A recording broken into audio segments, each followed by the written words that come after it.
Are you fine? Not scared or panicked? I'm fine. Something like that isn't enough to ruffle my feathers. I was able to ditch that guy no problem. But that does beg the question. Who was it that was following us? When we split up to lose him, it looked like he went after you, Judy. What amazes me more than anything is that you realized that he was following us. I would have never noticed that someone was behind us. Huh. I have eyes in the back of my head. It's going to take more than sulking in the shadows to be able to get to me. Yeah, I suppose so. Your self-confidence is one of the things that I love about you. But is there any reason that someone would want to follow you? Did you piss off any patients or their family members? Well, nothing comes to mind off the top of my head. I'm highly respected by my colleagues, and I'm well loved by all patients I work with.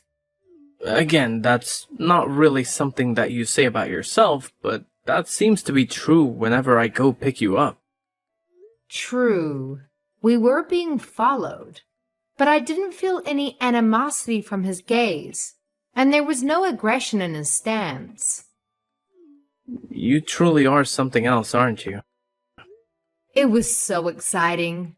That was the first time in my life I've ever been followed. I felt like Jason Bourne. I admit that there was a bit of a thrill in it, but I wish you would understand that it could have been dangerous. I know I may be overthinking things, but you know how much I worry about you. For the foreseeable future, I will be picking you up by car. This isn't up for debate. Come on, I'll be fine. I can defend myself. In a straight fight, I know there's no way you could lose. But if they attacked you from behind with a weapon, then it would be game over. For my own peace of mind, please wait for me to pick you up by car, okay? All right. You are too sweet on me. I can't believe this is happening right before our wedding. I hope this doesn't jinx anything or cause any other problems. That's right. Let's go to your hometown so I can introduce myself to your father. Yeah, my dad is, to put it nicely, a hard-headed, proud blue blood that puts on airs in front of everyone he meets.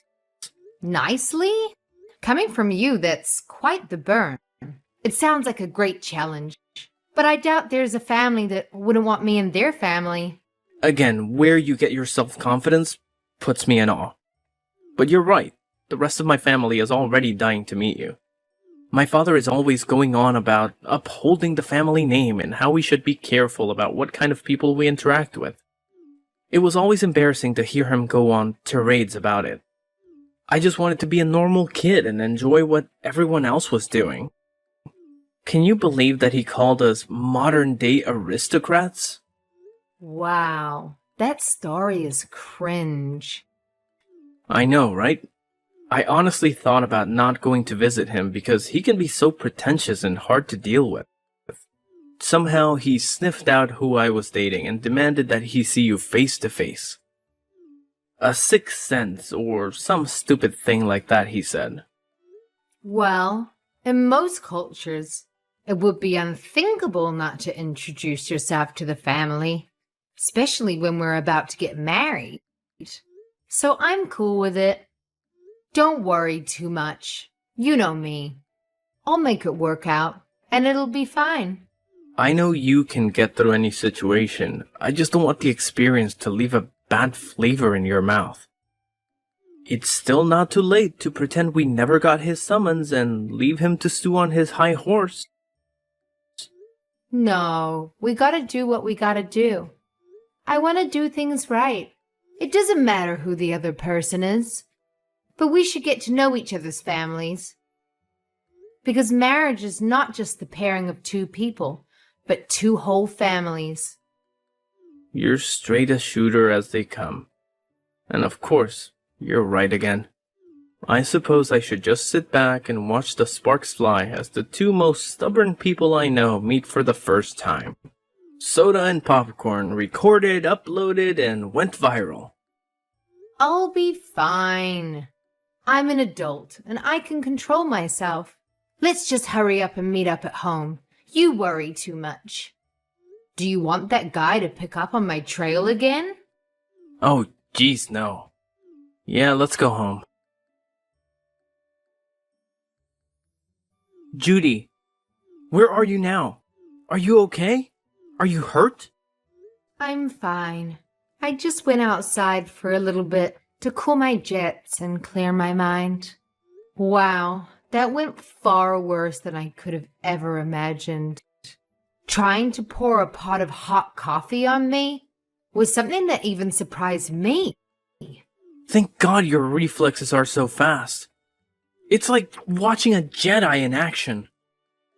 You started moving at the same time he began his stupidity. It was like you knew it was coming. It's not that big of a deal. I didn't see him since he was in my blind spot, but I felt that something was off. That only happens right before someone tries to hurt you. I guess that only makes me seem more like a Jedi, right? Yes! That or Spider-Man. That's me. By the way, where are you? I left right after you to follow, but can't see you anywhere. Oh, I'm at a park in front of the forest, sitting on a bench. Come and get me? I'm a bit parched, so can you bring me something to drink on your way? Wait, Willow Park? That's more than a mile away. It's been less than 5 minutes. It's not even a straight line from here. It is if you go through some yards and gardens. Did you really straight shoot it through a mile of residential units? Parkour. My God, you're amazing. Whatever. Hurry up and pick me up. Yeah, sorry. I'll grab my keys and pick you up. Judy, this is Albert's father, Ryan. Mind telling me how you got my WhatsApp ID? That's not important right now, but I know that I can do a lot more than that. From here on out, I will not allow you onto my property a second time. Of course, that includes ever seeing or contacting my son Albert again. Really? You got a valid reason to outcast me?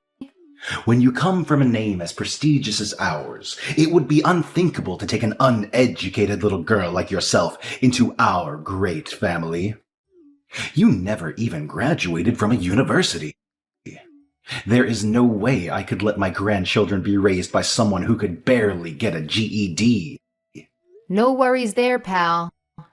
I have no intention of ever being in the same room as you ever again. However, I will marry Albert, as promised, with or without your blessing. Never. Who would be foolish enough to ever marry you? Your family is poor as dirt. How could you imagine standing eye to eye with a family of our caliber? How dare you think you could pollute my bloodline with your filthy peasant DNA? Ooh, them be fighting words, old man. But I couldn't care less about how much you badmouth my family. It's true that my family was not well loved by any means, but we were happy and had all our needs met by parents who loved us. Probably because we didn't have the same idiotic family members spouting off about our special status as a noble family. To be talked to in such a way by the proletariat is insulting to the greatest degree. Boo-hoo. Why don't you go and wind up your country club friends and have them stroke your ego until you feel better? Because an inner city girl hurt your fragile feelings. Aww. On the other hand, you talk about being from such a great family. But do you walk the walk? In what way are you more successful than a commoner like me? I graduated from an Ivy League school and was immediately hired by a Fortune 500 company. With my achievements, I became the youngest vice president in the company's history. How about that? Does a peon like you have a resume like that? Oh, wow. Truly a credit to your name. With a history like that, You can add trying to pour hot coffee over your son's fiancée and failing.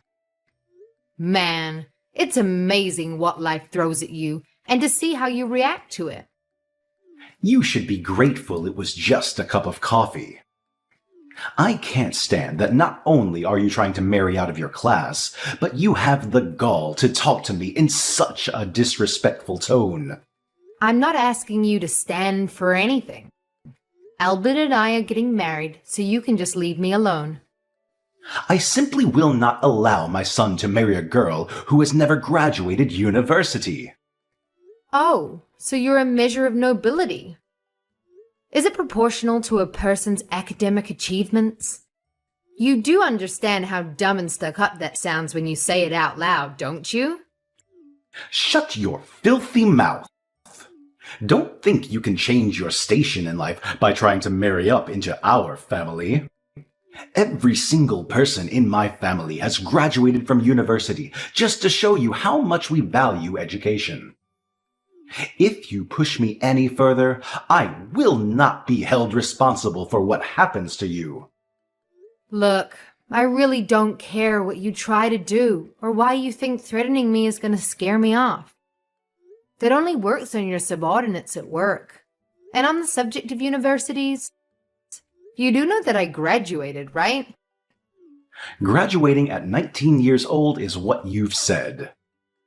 That is not university. Little girl, that is called community college. You do understand the difference, don't you? One selects for society's future leaders, and the other provides basic courses so the masses don't embarrass themselves in public. You're simply a bad match for my son who's on the fast track for the good life and will bring so much honor to our family. And find a girl worth fighting for. Yes? What are you talking about? The weddings are off as far as I'm concerned, so get an education if you want to have a chance of marrying up for your spotty heritage. I skipped a few grades and finished med school at 19. Like I'd believe that. At 19, I graduated med school and then got a master's on the side, just to kill some extra time. A master's at 19? Impossible. You should learn how to lie better. It would take superior genius to even come close to achieving that. A real lie needs to have a modicum of truth in it, or at least be somewhat believable. Playing along with your fantasy world for a little bit, why didn't you tell me this sooner? That might have bought you some time. When I did try to tell you, you decided to preempt me with aerial coffee entertainment followed by kicking me out of the house. I don't have time for gossip and fake news.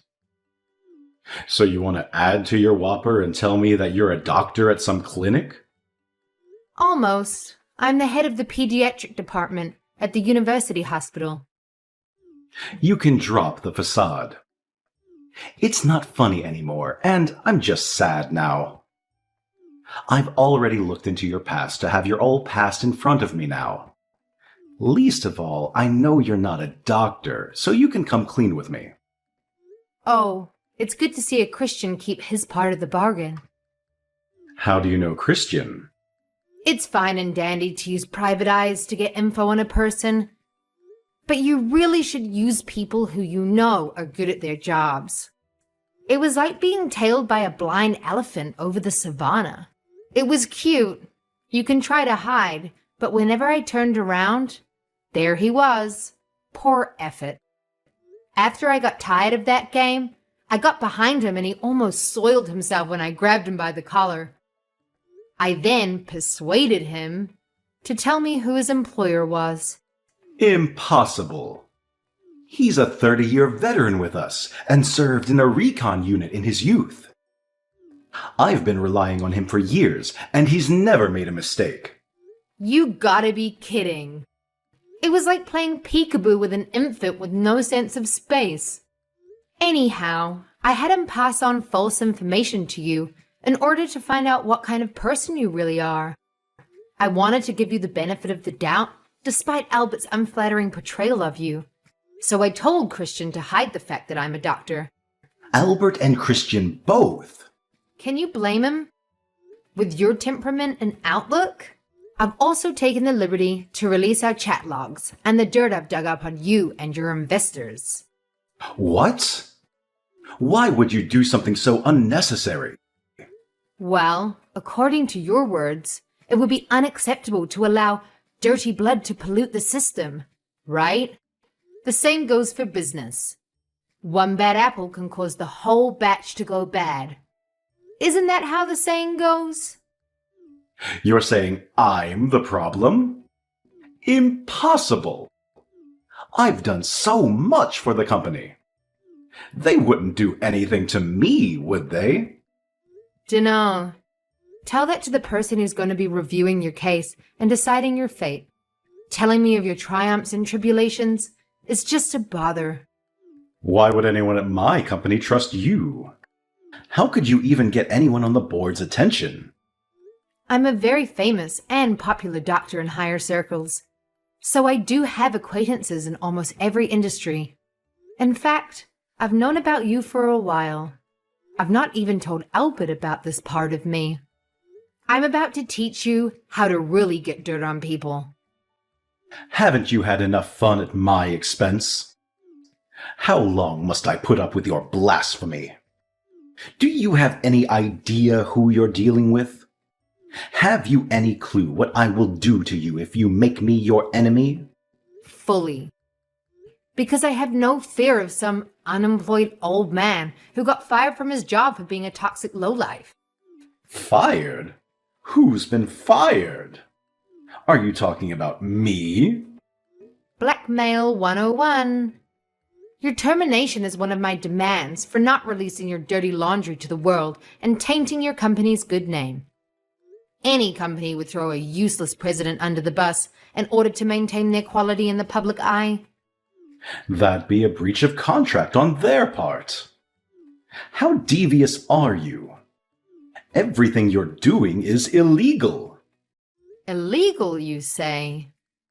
I guess you would be an expert on what's illegal, wouldn't you? You know better than anyone that you should be terminated at the company. It can't be. As I said before, I've thoroughly investigated you. I wanted to know what I would be marrying into, just in case it could negatively affect me in some way. Albert is an angel and doesn't have a bad bone in his body. That comes from his mother's side. Unfortunately, the same cannot be said about his paternal side. Be honest here. There is something you need to apologize to your company about, isn't there? That's unprovable, isn't it? How could you know? You're lying. You're just trying to entrap me. Really? Maybe I should talk to your wife first. I bet it would be hard to admit that to her, so I'll tell her in your stead. Stop. Fine. You win. My God, what are you?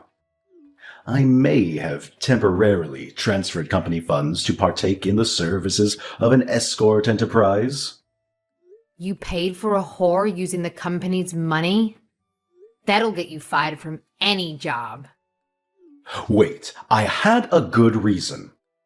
I truly did. Yes, yes. You truly loved the girl and wanted to help her out of a bad situation. Yeah. You fell for the hooker with a giant heart of gold. But you, sir, are now Richard Gere.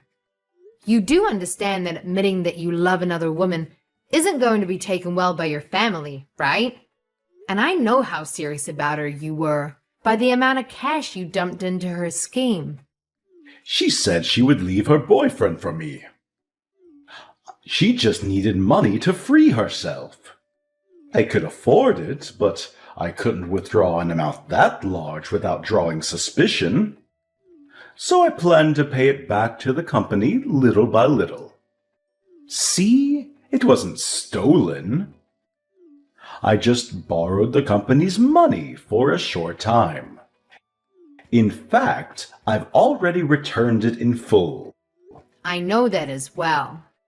You aren't the type of person to stick your hand in the cookie jar without some way to separate yourself from any blame or wrong. While the books balance out at the end of the day, it doesn't change the fact that a bigot also tried his hand at a misappropriation of funds. You know what that means, right? Why are you so intent on messing up my life? You're going past the line of threats, all the way to plain cruel. I had no intention to go so far, but once I had you on the ropes, the adrenaline began to flow, and I was taught to always go in for the kill. You witch! Where are you? Get back here right now. Found by me. What do you intend to do, little old man? I will make you regret crossing me. Get back here so I can teach you a lesson you'll never forget. Lines fitting for a bargain bin gangster before the main character puts him in his place. Hardly the words meant for a beautiful young, strong-headed woman like myself, unlike a crotchy old hidebound materialistic fogey. Whoa! I feel like the protagonist in a superhero movie. I feel a little sorry for you. But wait a tick. I'll be with you in 2 shakes. Well, we'll see if that mouth can spout the same poison after I'm done with you. You've had enough yet? Want to go another round? I don't think the results will change, but the offer still stands. What are you? How are you so fast and strong? I'm as fit as a 30-year-old and was an amateur boxer through school. My dad was a drill sergeant and was a part-time UFC fighter to make ends meet. Since we could stand, he trained us all in self-defense and self-reliance. A UFC fighter? He pushed his reflexes, hand-eye coordination, and martial arts skills to the absolute limits a human body can handle. That discipline and focus he installed in me ended up helping in school as well. But I did surpass him in middle school and haven't lost to him since. He holds me as his greatest success and still makes me come weekly to spar with him. So, as you can see, I'm not only a genius in academics, but a genius with my fists and feet as well. I only became a doctor because it helps others, pays well, and is relatively easy for me. Hubris much? It's only hubris when you lose. Until then, it's cold confidence. So now you know who I am. I'm a totally different class from you. You still want to cross me? Class? I was born into the most prestigious family in the state. What do you know of class? Wow. You still have a goal to speak of class. Then get ready for spring 1917, comrade. Albert's father, Ryan, was found unconscious on his front lawn after that huge disagreement. I mean, talk about a dramatic scene, right? It was like something out of a soap opera. Anyway, turns out that it wasn't the only thing going on with old Ryan. There was some serious evidence of embezzlement piling up against him, too. So you can guess what happened next. His company wasted no time in giving him the boot. Yup, he was quickly and quietly terminated, leaving him high and dry. Now, as if that wasn't enough, all of this was like the final straw for his long-suffering wife. Can you blame her, though? I mean, the guy was not only unconscious on the front lawn, but he was also cheating on her. That's a recipe for disaster right there. So she did what any self-respecting woman would do in that situation. She filed for an immediate divorce. And boy, did she not hold back. She went for the big guns and claimed a huge alimony payment. Good for her, I say. Gotta secure that bag. But wait, it gets even juicier. The rest of Ryan's family, you know, his brothers, sisters, cousins, and whatnot, they were absolutely disgusted by Ryan's actions. I mean, who wouldn't be? So they decided to cut him off completely. Can you imagine? They removed him from the family tree like he never existed. Ouch.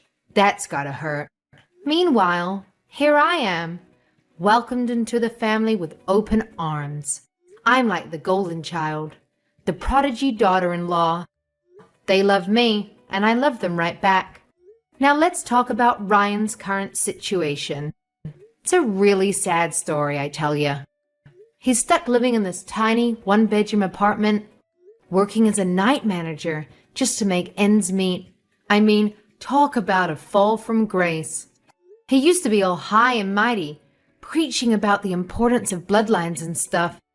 And now look at him, scrubbing floors and cleaning up other people's messes. Life has a funny way of teaching lessons, doesn't it? But hey, enough about Ryan. Let's focus on the bright side of things. After all that drama and chaos, Albert and I found each other. We got married and guess what? We welcomed our first child into the world just a year later. It's like a fairy tale ending, you know? Both our families have come around and embraced us with open arms. They've put all that dirty business caused by that bigoted old man behind them. It's all about love and support now. And let me tell you, Albert, he is such a sweetheart. He always praises me, saying that with me, our family has nothing to worry about. And you know what? It makes me feel so good, because he's absolutely right. We've built a strong foundation of love and trust, and nothing can shake us. So yeah, life has its ups and downs, but as long as we have each other, we're unstoppable.